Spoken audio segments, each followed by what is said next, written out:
봐봐, 내 자격지심이 아니라니까요. 제니츠 홀대 당했다니까. 저 얘기 들으니까 더 열받네. 제니츠 챙겨라 진짜로.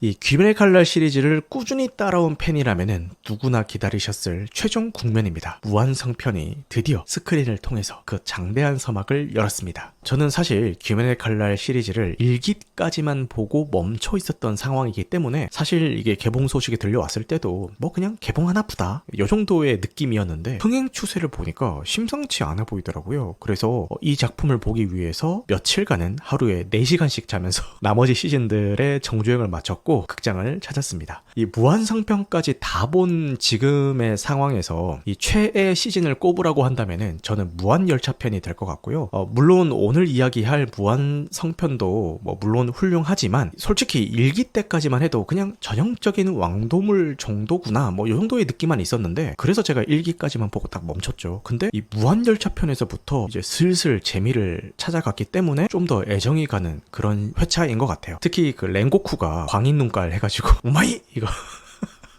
이거 외치는 것도 재밌었고 렌고쿠가 시즌 내내 거의 메인 캐릭터급으로 활약을 하면서 시청자들이 정을 붙이게 만들잖아요. 근데 이런 캐릭터를 마지막에 장렬하게 전사시켜버리는 진행 방식에서 진짜 많이 놀랬습니다. 아니 이 정도로 공들여서 구축한 캐릭터를 단순 뭐 전투 패배 이 정도가 아니라 진짜 퇴장시켜버린다고? 근데 이 감정이 무한성까지도 이어지는 이 시청자의 마음가짐 같은 건데 우리는 보통 이런 왕도물 장르를 볼 때 이 주요 캐릭터들은 고난을 겪을지언정 죽지는 않는다 이런 믿음이 기저에 깔려 있잖아요. 근데 렌고쿠는 죽여버리는 거예요.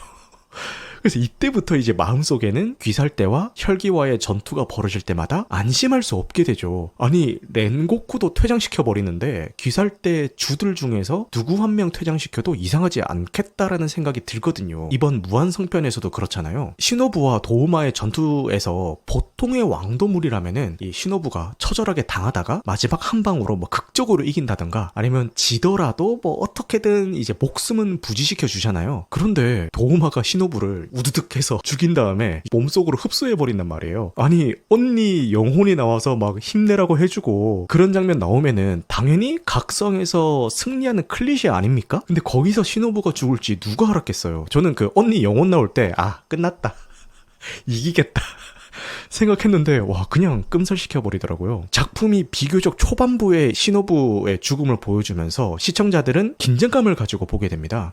무조건 주들이 다 이기는 게 아니구나. 심지어 죽을 수도 있는 거구나. 이게 이 작품을 보는 내내 마음을 졸이게 만들었던 그런 이유인 것 같습니다. 지금까지 제 이야기를 들으셨으면은 제가 이 작품을 어떻게 봤는지 다들 짐작을 하셨을 텐데 결론부터 말씀드리자면은 귀멸의 칼날은 스스로의 한계를 뛰어넘는 데 성공하면서 애니메이션이라는 매체가 도달할 수 있는 새로운 경지를 선보인 것 같습니다. 솔직히 말해서 이 서사 구조는 너무 뻔하잖아요. 물론 앞서 말씀드린 주요 캐릭터들의 이 예상치 못한 퇴장이라는 변수가 있기는 하지만 전체적인 이 큰 맥락은 우리가 너무나도 많이 접해온 왕도물의 정석입니다. 시즌마다 새로운 적이 등장하고 그 적을 상대하다가 주요 인물들이 위기에 빠지고 바로 그 순간 주요 인물들이 각성하면서 국면이 전환이 되죠. 그 각성 과정에서 각성하는 인물들의 뭐 과거 회상 장면과 사연을 구구절절 쭉 읊어주고 그리고 전투의 마지막에서는 이제 그 적이 가지고 있었던 슬픈 과거 서사도 막 구구절절 읊어주면서 싸움, 위기, 각성, 사연, 성장 요렇게 이어지는 패턴은 이 시리즈 전반에 걸쳐서 반복되는 하나의 공식처럼 느껴지기도 합니다. 이런 반복적인 구조와 다소 과하게 느껴질 수 있는 이 회상 장면들은 일부 관객분들에게는 피로감으로 다가올 수도 있을 것 같긴 합니다. 근데 하지만 정말 신기했던 거는 이걸 알면서도 스크린에서 눈을 뗄 수 없게 만든다라는 점 같은데요. 오히려 이런 이야기의 구조적인 단순함이 이번 극장판에서는 좀 장점으로 작용한 게 아닌가라는 생각도 들더라고요. 줄거리 해석에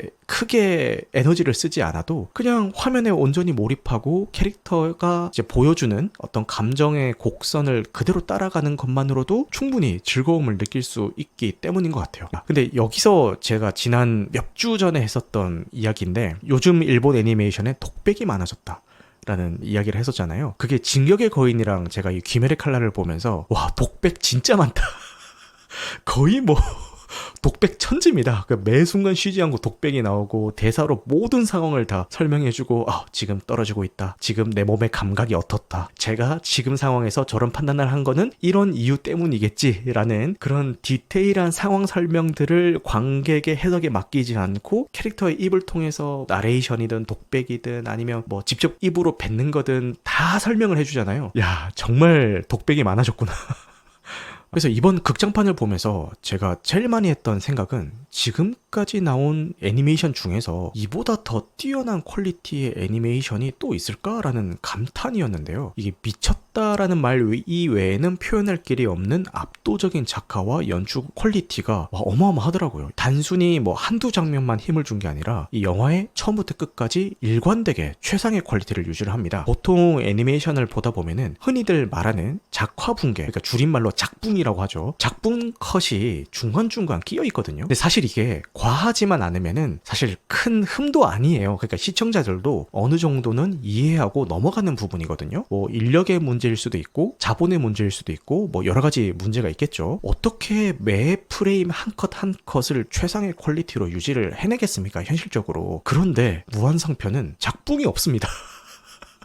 이게 진짜 놀랍습니다. 개그컷에서 의도적으로 단순화된 작화는 나옵니다만 다른 애니메이션처럼 원경으로 잡을 때는 인물을 뭐 대충 묘사를 한다든가 중요하지 않은 캐릭터들은 뭐 일부 장면에서 그냥 눈, 코, 입 없이 흐리게 처리를 해버린다던가 그런 게 없습니다. 와, 이게 장인 정신마저 느껴지더라고요. 특히 이 작품의 백미라고 할 수 있는 이 2D와 3D를 정말 절묘하게 결합한 배경과 인물의 움직임은 대단하더라고요. 그러니까 보통 이 2D와 3D를 섞어서 쓰면 어딘가 이질감이 느껴지기 마련인데 이 귀멸의 칼날은 그 경계가 거의 느껴지지 않을 정도로 자연스러웠습니다. 무한성이라는 이름에 걸맞게 비현실적이고 기괴하게 변화하는 공간은 3D 기술로 입체적으로 살아서 숨쉬는 것처럼 느끼게 만들어졌고 그 안에서 움직이는 캐릭터들은 2D 애니메이션의 느낌을 유지한 채 그 공간에 녹여놨더라고요. 무한열차 편에서도 달리는 장면에서의 뭐 배경의 깊이감이나 속도감은 3D로 묘사하고 캐릭터들은 다 2D로 묘사를 했던 이제 이력이 있긴 한데 그때의 그 기술력이 이번 무한성편에서 한층 더 발전한 모습 같았습니다. 이 제작사인 유포테이블 특유의 다이내믹한 카메라 워크와 그 감각적인 연출은 전투 장면 그 자체만으로도 극장에서 볼 가치를 만들어주는 것 같았습니다. 과거에 귀멸의 칼날 제작진이 인터뷰에서 원작이 가진 감정의 파동을 최대한 증폭시켜서 시청자들에게 전달하고 싶었다. 이렇게 밝힌 적이 있는데 이번 극장판은 그 말이 빈말이 아니었음을 증명하는 작품이었습니다. 물론 아쉬운 점이 없는 건 아니에요. 아까도 이야기했듯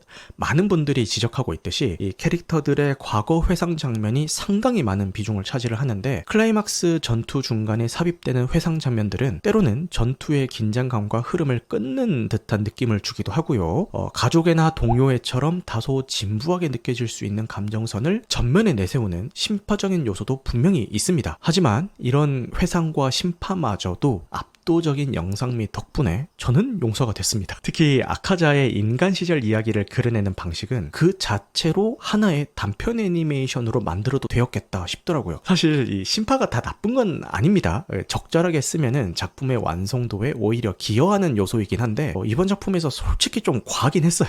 실제로 지인이 이 회상 장면에서 너무 졸아가지고 영화가 끝났을 때 개운했다 뭐 이런 연락을 주더라고요. 5번 보니까 회상 장면에서 이제 졸게 된다라고 하면서 무려 5회차를 한 거죠. 야, 대단한 친구입니다. 피리아님도 울었다라고 하는데 초롱님은 제니츠부터 조금씩 울고 아카자에서 다시 한번 딱 그 얘기 하려고 합니다. 보면서 오열했다라는 분들이 많으시더라고요. 아카자가 과거의 기억을 되찾은 뒤에 공격 기술을 본인한테 쓰잖아요. 사랑하는 사람들을 한 명도 지켜내지 못한 스스로를 가장 미워하게 되면서 하는 행동으로 보이던데 천주교 이제 미사 가면은 내 탓이요 내 탓이요 뭐 저의 탓이옵니다 뭐 이런 거 하잖아요. 그거를 되게 과격하게 빠바바바바바바 이렇게 공격 기술을 이제 본인한테 쓰잖아요. 하지만 저는 여기서 울지 않았습니다. 왜냐하면 무한열차 편에서 우리 렌고쿠를 죽인 게 아카자잖아요. 렌고쿠에게 정붙였던 저 같은 시청자 입장에서는 절대 용서할 수 없는 게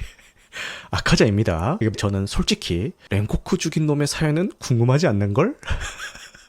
야, 유포테이블 이미지 세탁하지 마라. 쟤는 렌고쿠 죽인 애다. 이런 생각이 계속 머릿속에 들면서 막 눈물이 나오려다가도 이제 쏙 들어갔는데 많은 분들이 우셨다라고 하더라고요. 재밌는 점은 무한성편이 난리가 나니까 일단 무한성편부터 보고 1기부터 정주행하시는 분들이 많으신 것 같은데, 이렇게 보신 분들은 무한열차편에서 아카자랑 렌고쿠랑 싸울 때 아카자를 응원한다라고 하더라고요. KSY님은 여보에서 폭풍 눈물. 아, 맞아. 품에 안겨서 울 때 그죠. 아, 그때 맞아요. 초롱님이 와이프 지금 나이트 시네마님 방송 안 듣고 정주행 중입니다. 도곡마을까지 왔습니다. 도곡마을까지 갔으면 다 갔는데? 도곡마을 다음 편이 합동광화훈련 그 편이잖아요. 합동광화훈련 편은 사실 그냥 이거 솔직히 말해서 모든 시즌 중에 가장 보기 힘들었던 끝에 이제 한 2회차 정도? 그때는 막 되게 스펙타클한 게 펼쳐지는데, 그 전까지는 뭐 계속 수련하고 강해지고 애들끼리 유대관계 쌓고, 물론 뭐 그게 중요하죠. 중요하긴 하지만 밋밋하긴 하더라고요. 말 나온 김에 여러분의 최애는 누구인가요? 오, 헤라님은 코쿠시보가 제일 최애라고 하시고요. 가장 훌륭한 어른은 렌고쿠. 렌고쿠가 근데 퇴장을 해버렸어. 그러니까 봐봐, 렌고쿠를 퇴장시킨 혈기를 세탁이 가능한가? 저는 용서가 안 될 것 같은데. 저는 제니츠인데 실제로 캐릭터 인기 투표를 하면은 제니츠가 늘 상위권에 랭크된다라고 하더라고요. 저는 그냥 제일 인간적이라서 좋습니다. 일단 저는 혈귀는 최애로 뽑을 생각이 없습니다. 뭐 아카자 뭐 뽑을 생각 없습니다. 근데 귀살대들도 보면은 다들 뭐 하나씩은 돌아있거든요. 도라이들이에요. 정상이 없어요. 그러니까 우부야시키를 만났으니까 이제 귀살대로 잘 풀린 거지, 못 만났으면은 다들 그냥 미친놈들입니다. 근데 제니츠는 그 중에서도 가장 인간적인 인물 같다라는 생각이 들었고, 물론 뭐 평소에 시끄럽기도 하고 여자도 밝히고 겁도 많고 뭐 그렇잖아요. 근데 이런 모습이 압도적인 전투력과 이제 대비가 되면서 그 갭에서 오는 매력이 가장 큰 캐릭터인 것 같아요. 병력 일섬을 시전하는 장면이 매 시즌 멋있게 연출이 되는데, 발도술 자세 취하는 거 있잖아요. 그 특유의 몸을 팍 숙여가지고 칼자루를 딱 잡고 입에서 그 입냄새가 아니라 그 입에서 그 입김 이렇게 나오는 거, 그 자세 딱 잡는 순간 이제 제 심장은 막 뛰기 시작합니다. 나중에 진화해가지고 한 번에 막 여러 번 쓰기도 하고 그러잖아요. 특히 이번 무한성편에서도 또 한 단계 진화를 하게 되죠. 형과의 대결을 통해서. 근데 개인적으로 제니츠의 서사를 다뤄준 건 좋았는데, 상대적으로 이제 뒤에 나오는 다른 파트의 서사보다는 조금 분량을 소외당했다라는 느낌이 있어서 모르겠어요. 제가 제니츠의 팬심으로 봐서 괜한 그 자격지심, 열등감 이런 것 때문에 그렇게 느낄 수도 있는데, 무한성편에서 다루긴 다뤘지만 좀 홀대당한 느낌? 아니 분량 좀 더 챙겨주지라는 그런 느낌? 제니츠 상현 죽여도 까마귀들이 말 안 해줬어요. 그렇네. 아니 까마귀들이 하면서 시노부 사망 계속 이 확성기처럼 떠들고 다니잖아요. 아니 왜 제니츠는 얘기를 안 해줘? 그거 나 인지를 못하고 있었는데 KSY님이 이야기 해주니까 바로 딱 그 생각이 나네. 그렇네, 왜 제니츠는 인정을 안 해줘? 봐봐, 내 자격지심이 아니라니까요. 제니츠 홀대 당했다니까. 저 얘기 들으니까 더 열받네. 추후에 2편이 더 나오죠. 제니츠 챙겨라. 진짜 내 두 눈 똑바로 뜨고 지켜본다. 제니츠 챙겨라. 진짜로 찍긴 했는데 편집된 듯. 그럼 더 열받지. 중요하지 않은 걸로 치부했다라는 뜻 같아서 더 열받네요. 2편에서는 제니츠가 안 나올 거예요. 챙겨라. 각색해서라도 챙겨라. 아니 1편에서 이렇게 홀대해놓고서는, 그리고 나머지 주들은 그냥 뛰다가 끝납니다. 2편에서 어떻게 그 인물들의 서사를 풀어갈지 기대를 해보겠습니다. 자, 정리하겠습니다. 이 극접한 귀면의 칼날 무한성편은 이 시리즈가 왜 전 세계적인 신드롬을 일으켰는지 다시 한번 증명하는 작품이었습니다. 익숙한 패턴에 대한 비판마저도 잠재우는 경이로운 비주얼과 연출, 의미나 메시지를 찾기보다는 거대한 스크린 앞에서 작품이 선사하는 순수한 시청각적인 즐거움에 온몸을 맡겨볼 수 있는 체험, 이 모든 게 이 작품의 매력이 아닐까 싶습니다. 이번 무한성편이 3부작 중 첫 번째 작품이라고 하던데, 뒤에 예정되어 있는 작품들도 기대해 보도록 하겠습니다. 여러분들은 이번 작품을 어떻게 보셨나요? 댓글로 감상을 자유롭게 남겨주시면 함께 즐기도록 하겠습니다. 혹시 KSY님 귀칼 5회차 했던 제 지인 맞으십니까? 이니셜이 똑같은데? 여러분, KSY님이 바로 제가 중간에 언급했었던 회상 장면에서 졸았다라고 이야기하면서 역시 5번 보는 건 힘들다라고 이야기하셨던 KSY님입니다. 솔직히 말씀드리면은 제가 극장판을 보고 이전에 있었던 시즌들을 정주행하게 만들어 준 게 저 KSY님이시고요. 매일매일 카톡으로 어디까지 봤어? 어땠어? 언제 예매했어? 그리고 제가 이날 예매했다라고 하니까 상영 시작할 때 이제 들어갔어? 그리고 영화가 끝나는 시간에 카톡으로 어땠어? 계속 저한테 채찍질을 하면서 보라고 해주셨던 분이 KSY님이십니다. 솔직히 진짜 저분 아니었으면은 그냥 안 보고 넘어갔을 수도 있을 것 같아요. 근데 저분이 어디까지 봤어? 이렇게 얘기하면 좀 그러니까 본인이 귀칼을 본 감상을 계속 저한테 이야기를 하세요. 지난번에 아이맥스에서 봤는데 오늘은 돌비에서 봤다. 근데 두 개 비교해보니까 어디가 더 낫더라. 오늘은 4DX에서 봤는데 뭐 어땠다. 감상을 계속 저한테 얘기를 해주는 거예요. 묻지도 않았는데. 5회차 하는 동안 계속 저한테 그 얘기를 하니까 안 되겠다. 빨리 봐야겠다. 근데 진짜 덕분에 좋은 작품 잘 봤습니다. 피리아님께서 타고난 길잡이시네요. 돌비는 보고 싶던데 라고 하셨는데 KSY님께 상담 받으시면 됩니다. KSY님이 모든 그 타입에서 다 보셨거든요. 근데 아이맥스가 제일 좋았다라고 하시네요. 참고하시면 될 것 같습니다.